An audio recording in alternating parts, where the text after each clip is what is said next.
আসসালামু আলাইকুম রহমতুল্লাহি ওবারাকাত। আজকে আমি আপনাদেরকে বলবো কর্মফল সম্পর্কে। কর্মফল দুই রকমের, ভালো কর্মের ফল আর খারাপ কর্মের ফল। ভালো কর্ম হচ্ছে আপনি মানুষের উপকার করলেন, দান সদকা করলেন, আপনার মুখের দ্বারা কেউ কোনো কষ্ট পেল না, আপনার ব্যবহার দ্বারা কেউ কষ্ট পেল না, আপনি অন্যের হক ঠকিয়ে খেলেন না, সর্বদা সমাজের উপকার করেন, 5 ওয়াক্ত নামাজ ঠিক মতো পড়েন, মানুষদেরকে নামাজের দাওয়াত দেন, কোরআন হাদিসের কথা বলেন, মানে ভালো কর্ম। এটার ফল আপনি দুনিয়াতেও পাবেন, আখিরাতেও পাবেন। যখন আপনি ভালো কর্ম করবেন তখন আপনি এর ফল যখন পাবেন তখন আপনি এটা অনুভব করতে পারবেন। আর এটা আপনি পাবেন মহান আল্লাহ দ্বারা। আল্লাহ আপনার সম্মান বাড়িয়ে দেবেন। মানুষের মুখেই আপনি আপনার সফলতা শুনতে পাবেন। আর আপনি যে কাজটাই করবেন মহান আল্লাহর রাজি খুশি করার জন্য করবেন।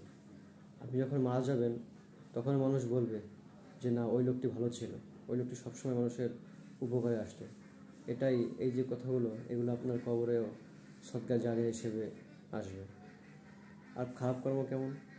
আপনি মানুষের মুখের দ্বারা আপনি মানুষ কষ্ট পায়, আপনার ব্যবহার দ্বারা মানুষ কষ্ট পায়, আপনি অন্যের হক ঠকিয়ে খান, আপনার ব্যবহারে মানুষ অসন্তুষ্ট হয়, আপনি সমাজে খারাপ কাজে লিপ্ত থাকেন, আপনি নামাজ কালাম ঠিকমতো পড়েন না, এরকম আর অনেক কিছু আছে। মানুষ সর্বদা মানুষের ক্ষতি করার চেষ্টা করেন, আপনি আপনার ক্ষমতা দাপট দেখিয়ে বেড়ান, এইসব। আর এই কর্মফল আপনি পৃথিবীতেও পাবেন, মৃত্যুর পরেও পাবেন। পৃথিবীতে আপনি পাবেন, কিন্তু এটা আপনি অনুভব করতে পারবেন না, কারণ আল্লাহ তাআলা আপনার মন শক্ত করে দেবেন।